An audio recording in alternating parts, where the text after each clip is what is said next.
제목으로 우리 하나님 말씀을 잠깐 같이 나누도록 하겠습니다. 우리 사복음서에는 예수님이 행하신 많은 기적들이 기록되어져 있습니다. 성경의 저자들이 예수님의 기적을 기록한 이유는 그 기적 자체에 의미를 두는 게 아니에요. 그 기적이 예수님이 누구신지를 우리들에게 가르쳐주고 있기 때문에 성경의 저자들은 이 기적에 관심을 기울였던 것입니다. 오늘 우리가 특별히 이 이야기도 마찬가지죠. 사복음서가 공히 기록하고 있는 기적 중에 하나가 바로 눈먼 자로 눈을 뜨게 하는 기적들이에요. 마태복음이나 마가복음이나 누가복음도 마찬가지예요. 빠지지 않는 기적 중에 하나가 바로 눈먼 자로 눈을 뜨게 하는 기적이죠. 이 기적이 왜 중요하냐면 이 기적이 예수님의 사역의 특징을 보여주는 거예요. 눈먼 자가 눈을 뜨듯이 예수 그리스도께서 이 어두운 세상에 참 빛이요 그리고 참 진리로 오셨다라는 것을 우리에게 가르쳐주는 기적들이 바로 이 눈먼 자가 눈 뜨는 기적이라는 것이죠.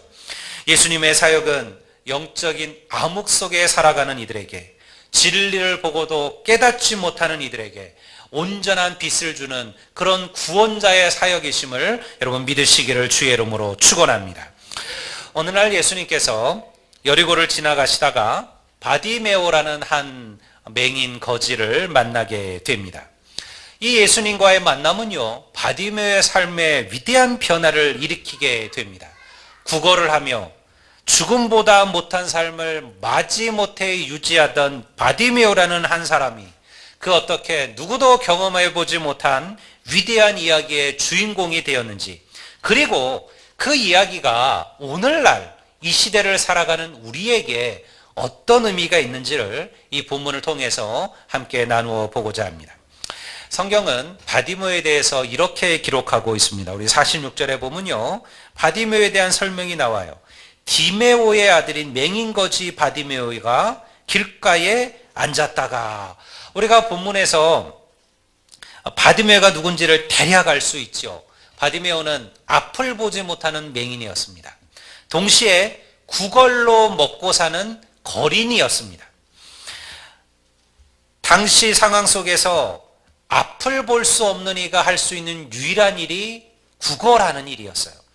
오늘 이 시대에도 장애를 가진 이들 가운데 구걸을 하는 이들이 많이 있죠. 우리가 예전 시절에 보면 버스나 혹은 지하철 같은 데서 다리를 못 쓰시거나 혹은 또 앞을 못 보는 분들이 구걸하는 일들을 많이 보았죠. 지금은 많이 그런 이들이 사라졌지만요. 그러나 예수님 시절에는 무슨 복지라는 개념이 없었죠. 그럴 때 앞을 볼 수 없는 이가 할 수 있는 일은요, 구걸밖에 다른 방법이 없었습니다. 장애가 가진 그 불편함과 그 고통을 사실은 누가 상상할 수 있을까요? 제가 얼마 전에 유튜브에서 한 영상을 보았어요. 이런 이야기였습니다. 거기에는요, 색을 구별하지 못하는, 그러니까 생맹이죠.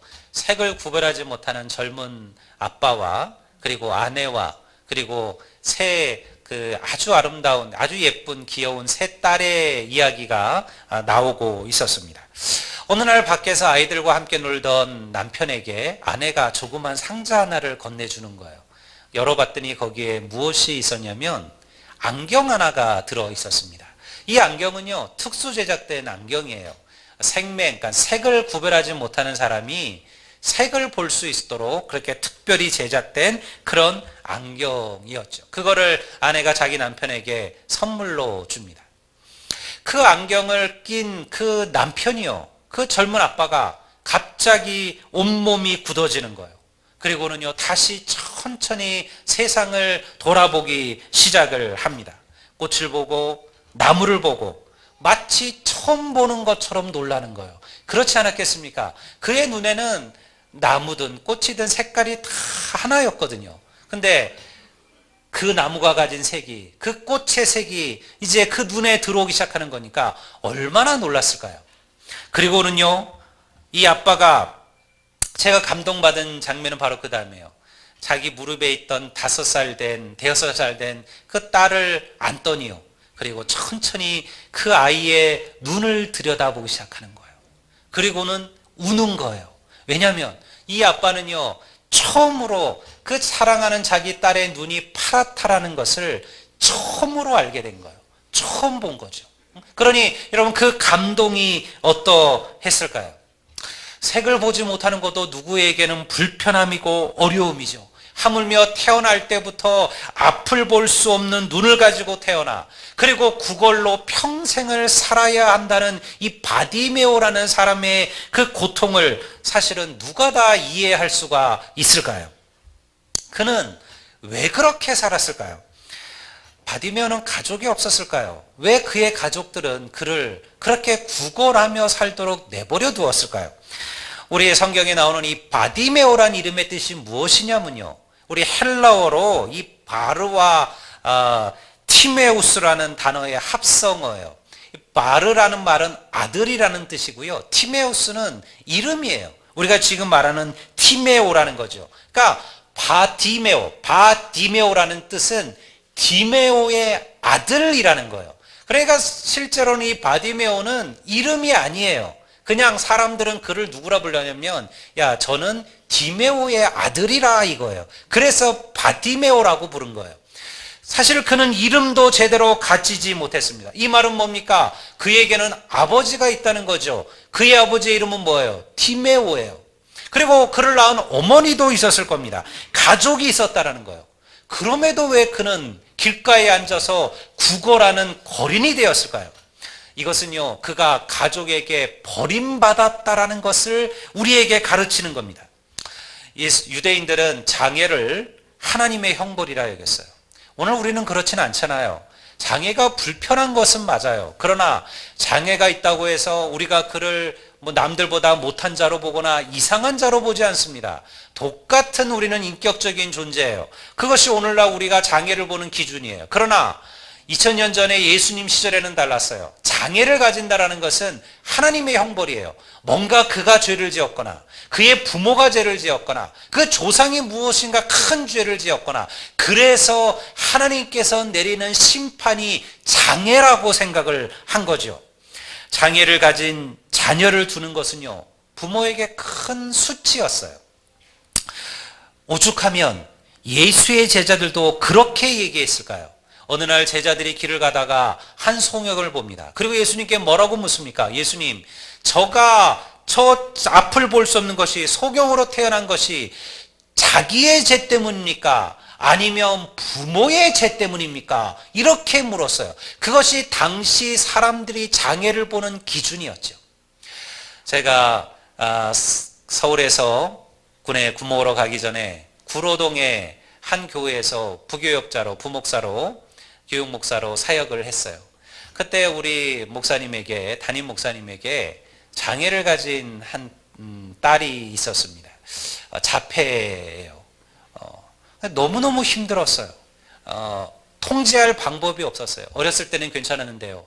나이가 드니까요, 힘도 세지고요. 여자아이지만 엄마가, 아빠가 걔를 통제하기가 어려울 정도로 힘들었어요. 그러니까 항상 이 아이가 우리 그 담임 목사님에게는 기도의 제목이고 십자가였어요. 그분이 설교할 때마다 자기의 딸을 얘기할 때는 울지 않을 수가 없어요. 그러면서도요, 항상 성도들에게 했던 이야기가 있어요. 이 아이는 내게 가시나 십자가가 아닙니다. 이 아이는 내게 축복이요 하나님의 선물입니다. 왜냐하면 나는 이 아이 때문에 하나님만을 바라보게 되고, 이 아이 때문에 하나님만 의지하게 되고, 이 아이 때문에 하나님의 은혜를 구할 수밖에 없게 살아가기 때문에 그렇습니다. 그러니 이 아이는 하나님이 내게 주신 선물입니다. 그래서 실제로 그 목사님이 그 장애를 가진 아이들을 돕는 일에 교회가 얼마나 많은 후원을 하고 얼마나 많은 지원을 했는지 몰라요. 그 목사님이 가진 그 장애, 그 아픔을, 그분은 그것을 또 다른 장애를 가진 이들을 섬기는 사역으로 변화시킨 거죠. 여러분, 하나님은요, 우리에게 때로 장애를 주실 때가 있어요. 그것이 육체적인 장애일 수도 있고 혹은 정신적인 장애일 수도 있고 혹은 물질의 장애일 수도 있고 많은 장애일 수도 있어요. 그러나 우리가 하나님을 바라보고 하나님을 의지하면 하나님은 반드시 그것을 오히려 하나님의 영광으로 바꾸실 것임을 믿습니다. 이것이 바디메오의 이야기예요. 바디메오가 버림을 받았습니다. 자기의 잘못이나 자기의 죄 때문에 그렇게 된 것이 아님에도 사람들이 그에게 싸늘한 눈초리를 보냈습니다. 연민의 눈으로 바라보기보다 도대체 그가 무슨 죄를 지었길래 저는 태어나면서부터 앞을 보지 못하는 저런 사람으로 태어났을까? 이것이 사람들을 보는 눈이죠. 그것이 바디메오의 삶이었어요. 말 그대로 죽지 못해 사는 삶이었어요. 죽고 싶었을 거예요. 근데 왜 못 죽었을까요? 당시 유대인의 율법에서 자살은요, 그 어떤 것과도 비교할 수 없는 가장 큰 죄였어요. 자살, 하나님이 주신 생명을 스스로 끊는다는 것은 당시의 유대교에서는 용납될 수 없는 죄였죠. 그래서 결코 바디메오가 선택한 것은 구걸을 하는 거린의 삶을 살아가는 것이었습니다. 그러나 여러분, 하나님은 이 바디메오의 고통과 눈물을 보고 계시고 듣고 계셨음을 믿습니다. 어느 날 그의 삶에 위대한 기적의 시간이 시작되었습니다. 구걸하는 이들에게 가장 좋은 것은 어디일까요? 많은 사람이 모이는 곳이죠. 사람이 많이 모여야 그리고 구걸이 가능하지 않겠습니까? 어느 날 여리고라는 도시가 들썩거리기 시작을 했습니다. 우리가 지금 사순절을 보내고 있는데요. 바로 그 이야기예요. 예수님께서 예루살렘의 십자가에 달리러 올라가시던 그 와중에 들렸던 그 도시가 여리고였습니다. 길마다 바쁘게 어디론가 달려가는 수많은 사람들이 가득 찼어요. 앞을 볼 수 없는 바디메오는 도대체 무슨 일이 일어나는지를 알 방법이 없었습니다. 그러다가 누군가 외치는 소리를 들었습니다. 누군가 큰 소리로 외친 거예요. 예수다! 나사렛 예수가 이리로 오고 있다라는 얘기를 바디메오가 듣게 된 겁니다. 우리가 종려주일이라고 부르는 예수님께서 십자가에 달려 돌아가시기 위하여 예루살렘으로 가던 그 여정 중에 바로 일어났던 이야기가 바로 이 오늘 바디메오의 이야기입니다. 그 순간 바디메오는요, 위대한 하나님의 역사가 자기의 삶에 시작되고 있음을 알게 되었습니다. 바디메오도 수없이 예수님에 대해서 들었습니다. 언젠가 메시아가 올 것이다. 메시아가 오면 이 로마에 압제받는 우리 이스라엘을 해방시키실 것이고, 그리고 세상을 지배하시는 위대한 왕이 되실 것이다. 그가 세상을 구원할 것이다. 그런 메시아가 올 것이다. 이것을 모든 유대인들은 알고 있었습니다. 그리고 오늘 그에겐 이 메시아가 필요했어요.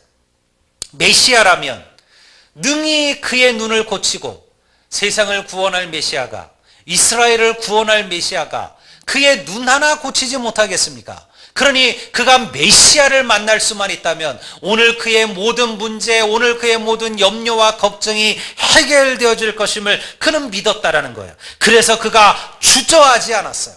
그리고 목소리를 높여 소리를 지릅니다. 우리가 47절을 한번 볼까요? 40절을 우리 다 같이 한번 우리 읽어보시겠습니다. 다 같이 읽겠습니다. 소리질러 이르되 다윗의 자손 예수여 나를 불쌍히 여기소서 하거늘. 우리가 이 구절을요 자세히 읽어보시면 뭔가 조금 맞지 않는 것을 알 수가 있어요. 성경을 조금 더 깊이 보는 분들은요 이 구절에서 나타난 특별한 바디메오의 믿음을 볼 수가 있어요. 제가 다시 한번 읽어볼까요? 이렇게 얘기하고 있어요. 나사렛 예수란 말을 듣고 소리질러 이르되 다윗의 자손 예수여 나를 불쌍히 여기소서 하거늘. 무슨 차이가 있는 것 같아요? 바디메오가 들은 얘기는 뭐였어요? 바디메오는 누구라는 얘기를 들었습니까? 나사렛 예수라는 얘기를 들었어요. 근데 지금 바디메오가 누구라고 소리치고 있어요? 다윗의 자손 예수라고 소리치고 있어요. 이게 다르죠. 분명히 바디메오가 들은 얘기는 야 나사렛 예수가 오셨다라는 얘기였어요. 그러면 그가 당연히 나사렛 예수여 나를 불쌍히 여기소서 이렇게 외쳐야 되지 않겠습니까? 그런데 오늘 바디메오가 외친 얘기는요, 나사렛 예수가 아니에요. 다윗의 자손 예수여, 나를 긍휼히 여기소서라는 말이에요. 이것이 무슨 의미일까요? 당시의 사람들은 예수님을 나사렛 예수라고 불렀어요. 나사렛 예수는 무엇입니까? 나사렛이라는 곳에서 오신 예수라는 거예요. 나사렛은 예수님께서 크고 자라나신 동네 아닙니까? 나사렛 예수예요. 그런데 바디메오는 그를 나사렛 예수라 부르지 않습니다.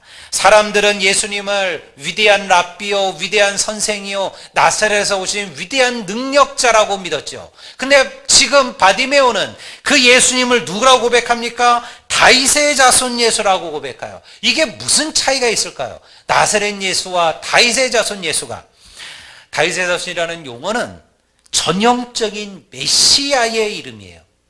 구원자 메시아를 다른 이름으로 다윗의 자손이라고 불렀어요. 그러니 다윗의 자손이라는 말은 아무에게나 쓰이는 말이 아니라 메시아를 지칭하는 고유 명사와도 같은 거죠. 지금 바디메오에게 필요한 것은 무엇입니까? 바디메오에게 필요한 것은 한 끼를 먹을 수 있는 몇 푼의 돈이 아니에요. 그거는 나사렛 예수도 하실 수 있는 일이에요. 그를 버린 가족들을 만나거나 그리고 그들을 심판하는 것은요, 나사렛 예수도 할 수 있는 일이에요. 근데 지금 바디메오가 간절히 바라는 것은요, 나사렛 예수가 할 수 있는 일은 아니에요. 그가 진심으로 원하는 것은 무엇입니까? 눈을 뜨는 일이었어요. 이것은요, 오직 메시아이신 다윗의 자손 예수만이 가능한 일이었죠. 그래서 바디메오는 지금 예수의 이름을 다윗의 자손이라 자기의 믿음을 고백하는 거예요. 저는 이 설교를 준비하며 또 이 말씀을 묵상하고 또 묵상했어요. 그리고 여러분들에게, 제 자신에게 이러한 질문을 던지려고 합니다. 오늘 여러분들에게 예수는 어떤 분이십니까? 오늘 여러분들에게 예수님은 어떤 분이십니까? 우리를 그저 도덕적으로 혹은 교양적으로 지성적으로 변화시키는 선생에 불과하신가요? 예수님은 우리의 삶에 그저 세상의 복을 얻기 위한 도구와 액세서리에 불과하신가요? 많은 이들이 예수를 그렇게 믿고 살아갑니다. 예수님을 좋은 선생이라 여깁니다. 예수를 믿으면 우리의 삶이 조금 더 풍성해진다고 생각합니다. 예수를 믿으면 뭔가 조금 더 지성적으로, 좀 윤리적으로, 도덕적으로 내가 좀 더 나은 사람이 될 것이라고 그렇게 생각하기도 하죠. 예수를 믿으면 세상의 복과 세상의 축복들을 받는 그러한 예수님을 그저 축복의 도구로만 생각하기도 한다라는 거예요. 오늘 그리스도인들의 삶이 엉망인 이유는요, 그들이 예수가 누구신지를 제대로 알지 못한다라는 거예요. 예수님이 누구신지를 안다면 그리스도인들이 그들을 위하여 인생을 거는 삶을 살아갈 텐데 말입니다. 근데 오늘 여전히 많은 사람들은요, 예수를 그저 나사렛 예수라고 고백하는 거예요. 예수가 다윗의 자손 예수요, 우리의 구원자요, 우리의 메시아라는 것을 깨닫지 못하고 살아가고 있다는 것이죠.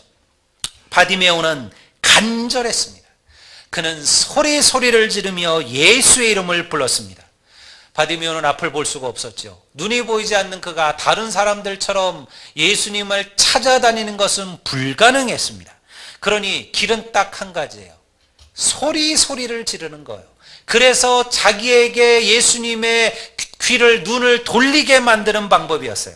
그가 얼마나 간절히 소리를 질렀습니까? 그랬더니 사람들이 그에게 짜증을 낼 정도였죠. 48절은 이렇게 기록하죠. 많은 사람이 꾸짖어 잠잠하라 하되 그가 더욱 크게 소리질러 이르되. 무엇이 예수님의 마음을 움직였을까요? 그 많은 사람들의 소리와 웅성거림 속에서 바디메오의 목소리는 사실은 예수님께 제대로 닿지도 못했을 겁니다. 그런데 주님은 알고 계셨죠. 그는 하나님의 아들이셨으니까요. 무엇이 유대에 있던 그 수많은 소경들 가운데 이 바디메오가 얻은 이 기적을 보게 만들었을까요? 유대 소경이 바디메오만 있었겠습니까? 수많은 눈을 앞을 보지 못하는 이들이 있었죠. 그런데 아무나 다 고침받지 않았어요. 바디메오는 고침을 받았어요. 그 이유가 무엇일까요? 그건 간절함이에요. 포기하지 않는 믿음이에요. 여러분, 믿음은 간절함에서 시작됨을 믿으시기를 주의 이름으로 축원합니다. 간절함이 없으면요 절대 하나님의 마음을 움직일 수가 없어요. 오늘 제가 느끼는 안타까움은 여기에 있어요. 오늘날 성도들에게 이러한 간절함을 찾기가 어려워요. 예수 믿는 간절함이 없어요. 예수 믿는 간절함이 없어요. 항상 믿음은 두 번째, 세 번째예요. 더 중요한 것이 훨씬 더 많은 거예요. 오늘 이 바디메오가 주님께 부르짖었던 이 간절함, 소리를 지르고 아무도 그를 멈추게 하지 못했어요. 주위에서 조용하라고 했지만요, 바디메오는 더 크게 소리를 질렀죠. 그와 같은 간절함이 이 바디메오에게는 있었다라는 거예요. 그런데 우리에게는 어떻습니까? 우리에게도 이러한 간절함이 있습니까? 여러분들에게는 정말로 바디메오 같은 이 신앙의 간절함이 있으신가요? 은혜 받고자 하는 간절함이 있습니까? 예배의 간절함, 기도의 간절함, 말씀의 간절함이 있으신가요? 하나님을 알지 못하는 영혼들을 구원하고자 하는 그런 영혼 구원의 간절함이 우리에게 있느냐는 거예요. 야곱은 야복강에서 하나님을 만났어요. 이유는 하나였죠. 그의 간절함이었어요.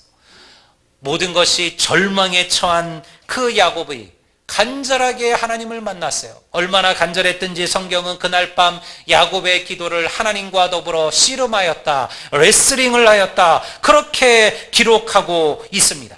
그 간절함이 야곱의 인생을 바꾼 거 아니겠습니까? 오늘 우리에게 필요한 것도 이러한 간절함이에요. 여러분, 그러니 항상 하나님의 일에 간절함을 두셔야 돼요. 이건 뭐 해도 되고 안 해도 되고, 이건 나중에 해도 되고, 예배야 항상 드리는 거니까 뭐 이번 주 예배 빠지면 다음 주 예배 가면 되고, 다음 주 빠지면 그 다음 주 예배 가면 되지 라고 생각하시면 안 된다는 거예요. 오늘 이 예배가 아니면 내 인생이 마치 끝인 것처럼 그러한 간절함으로 예배를 사모하셔야 돼요. 여러분, 그럴 때 바디메오가 경험했던 위대한 기적이 우리의 삶에도 나타나게 될 줄로 믿습니다. 예수님은요, 이 바디메오의 간절함에 응답하셨습니다. 49절을 보면 예수께서 머물러 서셨어요. 바디메오의 간절한 부르짖음을 들으셨어요. 그리고 걷던 걸음을 멈추셨습니다. 그리고 그를 부르십니다. 예수께서 머물러 서서 그를 부르라 하시니 그들이 그 맹인을 부르며 이르되 안심하고 일어나라, 그가 너를 부르신다 하매. 정신없이 소리치는 바디메오에게 주위 사람들이 얘기하죠. 이제 그만해라, 이제 그만하시게, 이제 일어나시게. 예수께서 당신을 오라고 하신다네. 예수께서 당신을 지금 부르시고 있습니다. 바디메오가 그 말을 듣고 어떻게 했을까요? 50절을 한번 볼까요? 이렇게 얘기합니다. 맹인이 겉옷을 내버리고 뛰어 일어나 예수께로 나오거늘. 그가 무엇을 버렸습니까? 자기의 겉옷을 버렸어요. 그리고 앞도 볼 수 없는 그가 넘어질 것을 두려워하지 아니하고 예수가 있다는 곳으로 달려가기 시작합니다.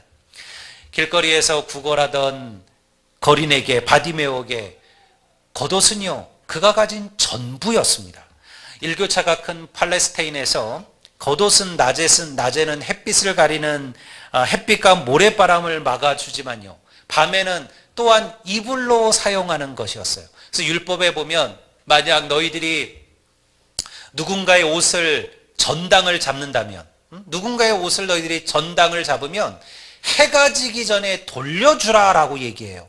왜냐하면 가난한 자들에게는 그 겉옷이 그의 유일한 이불이기 때문에 그래요. 그런데 그 바디메오가 그의 전부와 같은 겉옷을 던져버립니다. 그렇게 중요한 겉옷도 예수님의 부름 앞에는 아무것도 아니라는 거죠. 그리고 주님께 더 빨리 달려가기 위하여 일어나 뛰어가기 시작했습니다. 주님께서 바디메오에게 묻습니다. 내가 무엇을 원하느냐? 우리 아주 정말 성경의 멋있는 이야기, 소위 말하는 클라이막스가 시작이 되는 거죠. 바디메오가 주저하지 않았어요. 고민하지 않았어요. 내가 뭘 요구할까? 여러분 생각해 보세요. 만약 여러분 우리나라에 가장 잘 사는, 우리나라에 가장 돈 많은 이가 혹은 대통령이 돈 많은 이가 와서 야, 내가 다 들어주마, 네가 무엇을 원하느냐라고 물어보신다면 바로 대답할 사람 없을걸요. 아마 수많은 고민하지 않겠습니까? 뭐라고 할까? 10억만 달라고 할까? 뭐 혹은 좋은 집 하나만 사달라고 할까? 뭐 수많은, 아니면 내 자식 어디 좀 그 기업에 취직시켜달라고 할까? 얼마나 많은 생각이 있겠어요. 근데 바디메오는요, 주저하지 않았습니다. 주님께서 네가 무엇을 원하냐고 말했을 때요, 이렇게 말합니다. 내가 보기를 원하나이다. 따라해 봅시다. 내가 보기를 원하나이다. 이 말씀대로 되시기를 주의 이름으로 축원합니다. 내가 보기를 원하나이다. 이는요, 바디메오가 예수님을 누구로 믿었는지를 보여주는 거예요. 아까 말한 것처럼 그저 바디메오가 예수님을 랍비로, 위대한 선생으로 생각했다면 이러한 고백 못했을 겁니다. 바디메오는 예수님이 누군지 알고 있었어요. 바디메오에게 이미 예수님은 구원자시고 메시아시고 하나님의 아들이죠. 그러니까 그가 무엇을 원했냐고 물었을 때요, 주저하지 않았어요. 왜 이분이라면 등이 내 눈을 뜨게 하실 것이라는 것을 바디메오는 알고 있었다라는 거죠. 태어나면서부터 소경된 자를 한순간에 뜨게 하시는 분은 하나님밖에 없는 거예요. 하나님의 아들밖에 없는 거예요. 그러니 이 고백 속에 무엇이 있습니까? 바디메오의 믿음이 들어가 있는 거예요. 여러분, 믿음은 담대함인 줄로 믿습니다. 하나님은 크고 능력 있는 분이셔요. 그분은 말씀으로 세상을 창조하시고 오늘도 이 온 우주를 주관하고 계시는 분이십니다. 문제는요, 우리의 믿음이 부족하다는 거예요. 우리에게 그만한 믿음의 담대함이 없다라는 거예요. 기적은 믿음대로 됨을 믿으시기를 주의 이름으로 축원합니다. 우리의 믿음이, 우리의 담대한 믿음으로 나아갈 때 우리의 삶 속에 기적이 일상이 되는 축복이 일어나게 될 줄로 믿습니다. 여러분, 바디메오의 이 담대한 구함에 주님께서 뭐라고 말씀하셨을까요? 야, 우리가 처음 만났는데 초면에 너무 큰 거 구하는 거 아니냐? 그거는 조금 생각해보자. 그거는 나도 쉽지 않으니 조금 더 시간을 두고 한번 고민해보자. 이렇게 이야기하지 않으셨어요. 52절을 보십시오. 주님께서 이렇게 선포합니다. 예수께서 이르시되 가라. 무엇이 너를 구원하였느니라? 내 믿음이 너를 구원하였느니라. 바디메오를 구원한 것은요, 그의 믿음이었어요. 무슨 믿음이에요? 예수님이라면 능히 이 일을 하실 수 있다라는 믿음이에요. 오늘 많은 성도들이 예수님을 향한 이 믿음을 잃어버리고 살아갑니다. 하나님, 예수님을 구주라고 고백하면서도요, 사실은 우리가 믿음의 담대함을 잃어버렸어요. 구하지 못하는 거예요. 이거는 너무 큰 것 같아요. 이걸 구하는 것은 너무 무리한 것 같아요. 이걸 구하는 것은 너무 하나님 앞에 죄스러운 것 같아요. 이것은 하나님도 못하실 것 같아요. 여러분, 그래서 막상 우리가 담대함으로 믿음으로 하나님께 구하는 삶을 살지 않는다라는 거예요. 그리고 많은 성도들은요, 그러한 믿음조차 없어요. 교회를 다니고 하나님을 섬기지만요, 걱정과 염려와 근심과 그리고 환난이 닥칠 때마다 하나님을 찾지 않는 거예요. 다른 방법을 찾아요. 사람들을 찾습니다. 인맥을 찾습니다. 자기의 지식과 경험을 찾는 거예요. 여러분, 그렇기 때문에 하나님의 기적을 보지 못하는 거예요. 여러분들, 우리가 이와 같이 믿음으로 하나님을 바라보셔야 됩니다. 하나님을 향한 믿음을 든든히 세우십시오. 그리고 위대한 하나님의 역사를 바라보십시오. 바디메오의 기적이 오늘 우리의 기적이 될 줄로 믿습니다. 주께 구하기를 주저하거나 멈추지 마시라는 거예요. 믿음을 가지고 담대하게 구하면 하나님은 반드시 응답하여 주실 것임을 믿습니다. 평생을 어둠 속에 살던 바디메오가 진정한 빛을 보게 되었어요. 육신의 눈만 뜬 게 아니죠. 영적인 눈도 뜬 거예요. 그가 보게 되었어요. 세상만 본 게 아니에요. 누구도 보았어요. 주님도 보게 되었어요. 주님도 보게 되었어요. 우리는 바디메오의 그 다음 인생을 알지 못합니다. 근데 제가 보기에요, 아마 바디메오는요, 예수님의 12제자는 아니었지만요, 예수님을 따라다니는 분명히 수많은 제자의 무리 중에 한 사람이 되었을 겁니다. 그러한 기적과 그러한 역사를 경험하고 그가 어찌 주님을 떠날 수가 있었을까요? 오늘 우리 역시 바디메오 같은 영적인 삶을 살아갑니다. 눈을 뜨고 있지만 실제로는요, 아무것도 보지 못하는 인생들이 얼마나 많은지 몰라요. 영적인 소경으로, 영적인 맹인으로 살아가는 성도들이 우리 안에, 우리 삶 속에 허다하다라는 거예요. 하나님의 역사와 기적을 보지 못하는 거예요. 그것은요, 영적으로 그 눈이 닫혀 있는 것과 마찬가지입니다.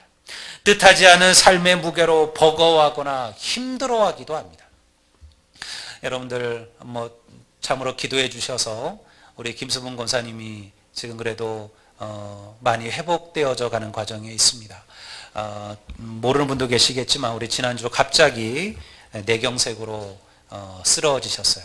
제가 느낀 게 있어요. 그 얘기를 들으면서 우리 권사님들, 집사님, 나이 드신 우리 어르신들, 여러분 절대 집에 붙어 있지 마세요. 돌아다니세요. 쓰러져도 바깥에서 쓰러져야지 여러분들 병원에다 실어줄 사람들이 있는 것 같아요.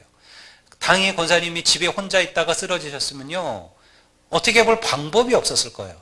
근데 밖에 나가셨다가 어떤 분하고 같이 나가셨다가 그냥 의자에 앉아 있다가 그냥 뇌경색이 오셨어요. 우리가 아는 것처럼 이 뇌경색이 3시간 이전에만 가서 막힌 데를 뚫기만 하면 회복이 돼요.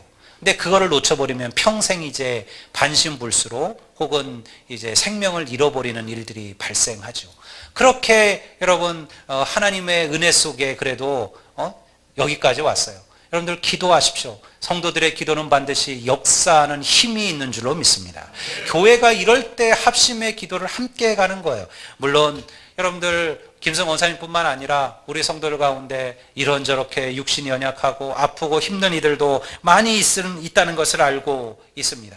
뜻하지 않은 인생의 많은 시련들이 우리를 찾아옵니다. 왜 없을까요? 목회자라고 해서 그런 게 없을까요? 뜻하지 않았던 내 문제가 아닌 내 자식들의 문제로 혹은 부모들의 문제로 하나님 뜻하지 않은 인생의 문제로 여러분들 삶에 많은 어려움이 찾아오게 돼요. 하루하루 사는 게 힘들어서 이런 믿음의 성장을 바라보지도 못하고 살아가기도 해요. 혹은 어떤 이들은요, 그가 가진 너무 많은 것들이 하나님을 향한 간절함을 잃어버리게 만들기도 해요. 하나님 없어도 잘 살거든요. 하나님 없어도 세상 사는데 문제가 없거든요. 내가 가진 물질이, 내가 가진 인맥이, 내가 가진 자리가 하나님 없어도 얼마든지 나로 문제없다고 여기게 만드는 거예요. 그러나 여러분 기억하십시오. 여러분 언젠가 하나님 앞에 우리가 서게 될 때가 옵니다. 그리고 그런 이들이라 할지라도 누군가 뜻하지 않은 시련과 환련은 누구나 찾아오게 마련이에요. 여러분 그럴 때 담대하게 하나님을 바라보고 하나님께 구하는 인생들이 되기를 주의 이름으로 축원합니다. 그렇게 될 때 여러분 이 바디메오가 경험했던 위대한 기적이 오늘 우리의 기적이 되고 우리의 가정이 되고 우리 교회의 기적이 될 줄로 믿습니다. 오늘 이 말씀을 붙들고 그리고 고백하시는 우리 모두가 되기를 주의 이름으로 축원합니다.